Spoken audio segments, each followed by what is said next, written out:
Yahoo minasan, welcome back again with Mr. K di sini. Baru dari spoiler singkatnya aja, kita udah tahu kalau chapter 1062 ini bakalan jadi buah bibir di mana-mana. But yang sekarang bakal kita bahas duluan yaitu berkaitan sama berita kematian dari Izu dan Asura Doji yang udah dikonfirmasi. Well, biar lebih leluasa buat ngebahasnya, jadi Mr. K akan bahas di konten 3N alias ngobrol ngalor ngidul. Dimana Mr. K bisa sebebasnya ngomongin tentang sesuatu hal tanpa apa ya? Tanpa rasa khawatir lah. So, tanpa banyak basa-basi gak jelas, monggo langsung aja ke konten 3N yang ngebahas tentang makna kematian dari Izu dan Asura Doji.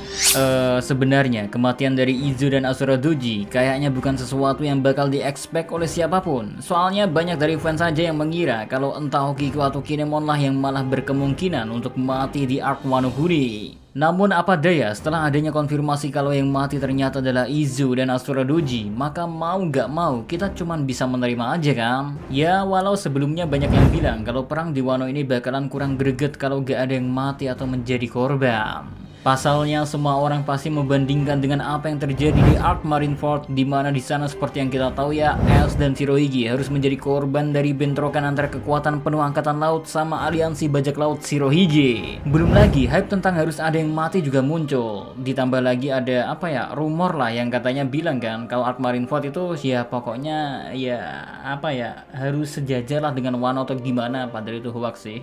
Tapi gara-gara itu juga ya minimal harus ada yang mati di sini. Nah, gara-gara hal itu semua orang jadi menganggap kalau kematian di pihak aliansi pembebasan Wano terasa menjadi suatu hal yang wajib. Karena selain hal itu menambah emosi yang ada di alur cerita, kematian juga secara gak langsung bisa jadi bukti kalau kekuatan dari pihak Kaido dan Big Mom ya emang gak main-main. Dan seperti yang kalian semua inginkan, di spoiler chapter terbaru kita dikasih konfirmasi kalau Izu dan Asura Doji ternyata emang bener-bener mati. Sehingga buat yang pengen ada korban di pihak pembebasan Wano Kuni, tuh akhirnya keinginan kalian udah dikabulkan oleh Oda Sensei. But meski mungkin masih ada aja yang gak puas sama siapa yang mati di arc kali ini, kalau kita perhatiin baik-baik ya, Oda Sensei seperti udah mempersiapkannya dengan matang. Karena ternyata tersimpan makna yang cukup mendalam di kematian dua anggota Akazaya ini guys. Misalnya aja ada dua persamaan yang dimiliki oleh Izu dan Asura, dimana keduanya memilih jalannya masing-masing gak seperti para Akazaya lainnya yang masih bertarung dan bersiap untuk misi pembalasan 20 tahun ke depan. Buat Izu sendiri, seperti yang kita tahu ya, dia lebih memilih untuk menjadi seorang bajak laut. Dan selepas kekalahannya di dua perang besar di bawah bendera bajak laut Shirohige, kita pun sampai sekarang masih belum tahu apa yang dilakukan Izu di masa-masa itu hingga sampai akhirnya dia datang kembali ke negeri Wano. Sementara itu di sisi lain, Asura Doji seperti yang kita tahu memilih untuk kembali ke jalan yang dahulu, yaitu kembali menjadi seorang bandit. Padahal jika kita bandingkan dengan para Akazaya lainnya yang gak ikut diterbangkan ke masa depan, tentu jalan yang dipilih Asura Doji secara gak langsung ya seperti mengkhianati pemimpinnya terdahulu.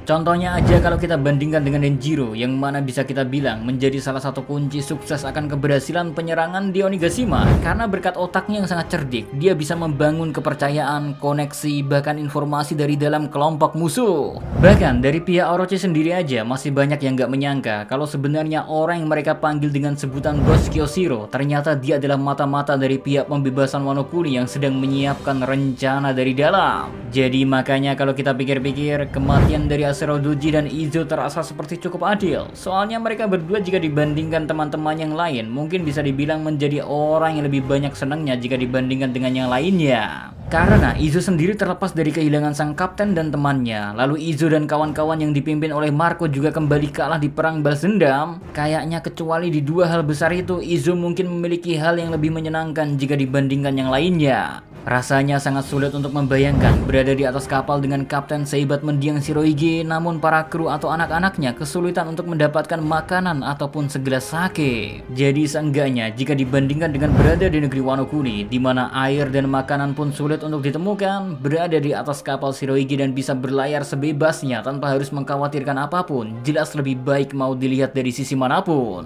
Sedangkan dari Asura Doji sendiri, selepas kematian tuannya Oden, dia malah memilih untuk kembali menjadi menjadi bandit dan hanya mencoba mencuri makanan yang layak, sehingga dia malah seakan menjadi musuh bagi rakyat Wano sendiri. Makanya kalau kita lihat-lihat dari hal itu aja ya, rasanya kematian mereka terasa seperti balasan atas pilihan dari apa yang telah mereka pilih. Dan tentu aja semua itu gak ada hubungannya sama sekali dengan yang namanya penyesalan. Karena mereka berdua baik Izo dan Asura Doji pasti yakin dengan pilihannya masing-masing. But di sisi lain melihat orang seperti Asura Doji yang sayangnya harus ikut merasakan semua kekejian yang tercipta di bawah Orochi dan Kaido. Namun saat semua kekejian itu akan berhasil dilenyapkan, sayangnya Asura Doji malah menjadi salah satu korban yang harus mati di perang besar Wano Kuni ini.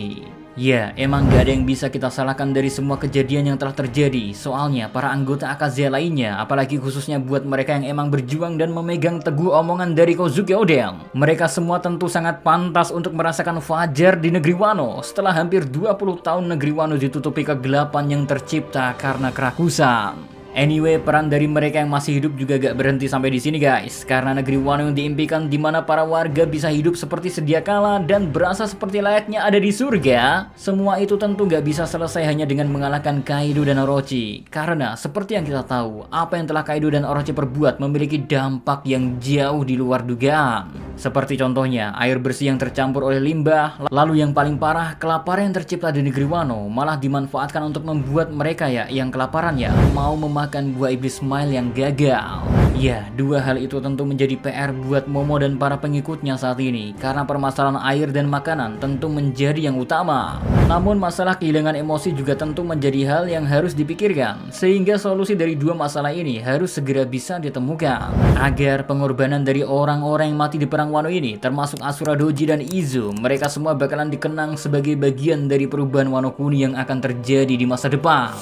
Agar pengorbanan dari orang-orang yang mati di perang Wano ini, termasuk Asura Doji dan Izo, mereka semua bakalan dikenang sebagai bagian dari perubahan Wano Kuni yang akan terjadi nantinya. So, cara Oda memilih siapa yang mati dari pihak aliansi pembebasan Wano Kuni kayaknya emang bukan main-main dan dipikirkan dengan sangat matang. Karena meski tahu beberapa fans mungkin tetap gak suka dengan pilihan Oda Sensei ini, namun dari segi perkembangan cerita, nampaknya ada makna dan hubungan yang coba dibangun oleh Oda Sensei sebelumnya. Oke, kayaknya cukup segitu aja dulu buat konten 3N kali ini. Semoga aja Mr. K ada mood dan waktu buat bikin konten 3N lainnya.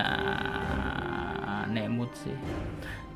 So, see you again next time in the next 3M. Pokoknya stay safe everyone. Salam anime.